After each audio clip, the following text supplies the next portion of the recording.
Hey, normally this video would be up on my game channel, Uncle Al Plus. If you enjoy it, then please consider subscribing for more in the future just like it. Thanks, guys.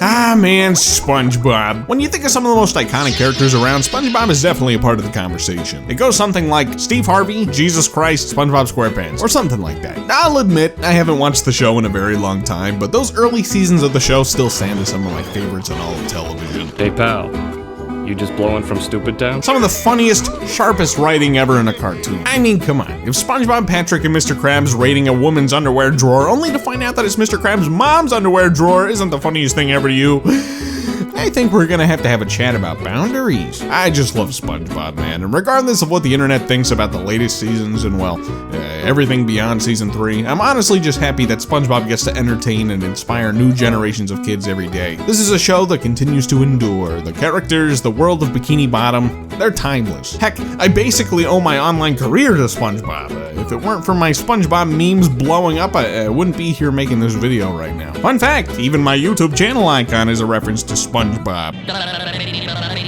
So it probably shouldn't surprise you that I was a little bit more than a little bit excited when SpongeBob Cosmic Shake was announced, a long-awaited spiritual successor to Battle for Bikini Bottom, another game beloved by the fans of Sponge. I am beyond fortunate and grateful to have received an early copy of the game from THQ Nordic. Seriously, can't thank them enough. Oddly fitting to have my first ever early copy of a game be for SpongeBob. So, what's the verdict? Is Cosmic Shake a worthy successor to the almighty champion Battle for Bikini Bottom?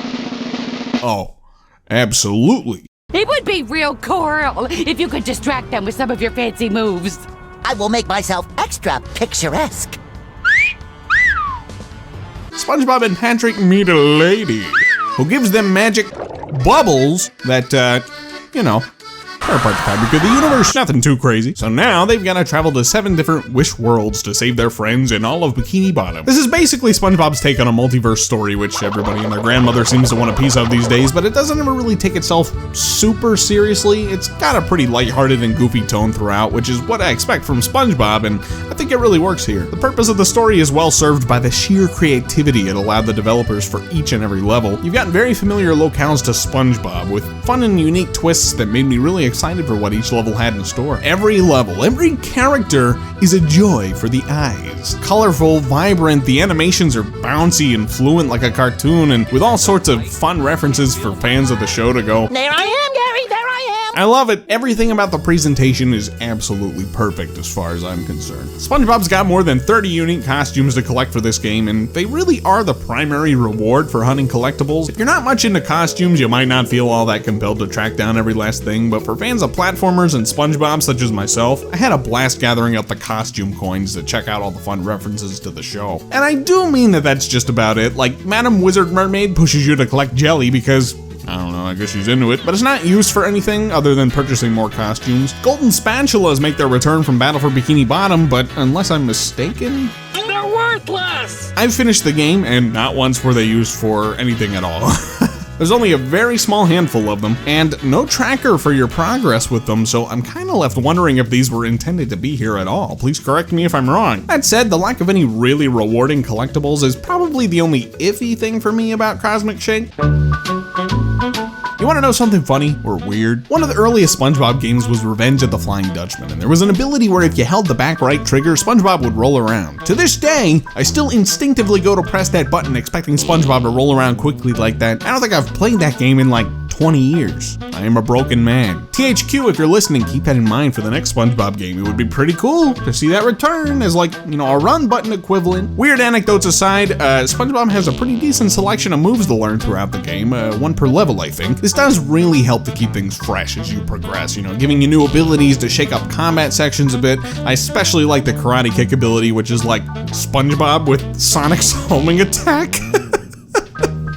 I dig it! I kind of had to retrain my brain a bit to forget the abilities from Battle for Bikini Bottom. I kept trying to do all the moves from that game, you know, which is my own dumb fault, but, you know, it did trip me up on a few occasions. It's not Battle for Bikini Bottom. It's clearly its own thing, and, you know, that's further evident by the structure of these levels. Cosmic Shake has a much more linear level progression than its predecessor, which is a little bit of a double-edged sword that could easily be rectified. On one hand, levels are designed with a more thoughtful approach to platforming and challenges, and I think it was ultimately the right decision for this game because platforming is a lot of fun here. The sheer variety of challenges and side things to do here is also admirable and help to Cosmic Shake things up a bit. Oh, brother, this guy stinks! The downside is that there are challenges that you can't access in early levels without a specific move from later in the game, and unless you remember exactly where that challenge was in a level, you've basically got to play through long stretches of the level again to find it. If you're not concerned about getting all the costumes, then it's not a huge deal, but if you're a completerer, like myself, then having some sort of icon to indicate that something is here would have been nice. Not a huge deal, because, you know, I do love each of these levels, so I did enjoy revisiting them, and you really don't have to collect every little thing in this game to get the most out of it. How have I gone this long without talking about any audio at all? All the original cast members from the show reprised their roles here, and they all have great performances as expected. You can tell their voices have changed a bit over the years, which, yeah, of course. When you're doing this, for 25 years, you're probably lucky to still have a voice at all.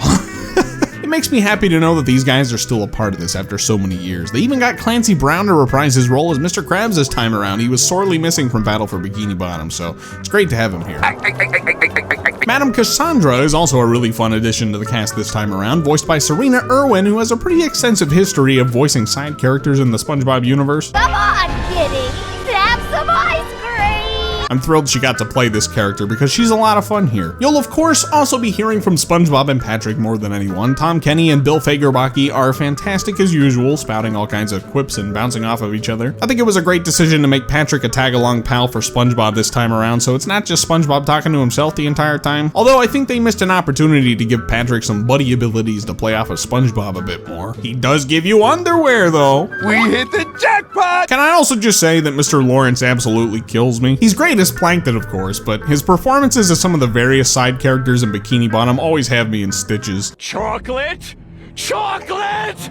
Chocolate! Huh? What's this? My pencil! My eye! He has some of the funniest line deliveries in the show, and it's always a joy to hear him in this game. My leg! The music choices for this game are also something that I have some thoughts about. They chose to implement music from the show, which I absolutely love. I could listen to SpongeBob soundtracks all day, and they've got a few of my favorites here. Overall, I consider this a big positive. I'd rather they be here than not at all, but sometimes the music choices feel a little unfitting for certain cutscenes, and it is mostly just the cutscenes where sometimes they feel a little out of place. It doesn't help that a lot of the time they'll only play a second or two of a track before cutting out entirely, and part of that comes down to the pacing of said cutscenes. They don't allow much room for these tracks to breathe. I know this is a weird point to make. It's really just a nitpick. Most people probably won't even care about this. They'll be happy to hear some familiar tracks, and don't get me wrong, I am too. But I am a sponge music connoisseur, so I'm a bit more picky. It's always my favorite part of making a new SpongeBob meme video, hunting down the perfect track to use. Like I said, it's overall a positive, and I hope that they can use 12th Street Rag in the future. That's my personal favorite. They've also got a solid selection of original tracks for this game, composed, I believe, by the same team who did Battle for Bikini Bottom, and they're pretty good too.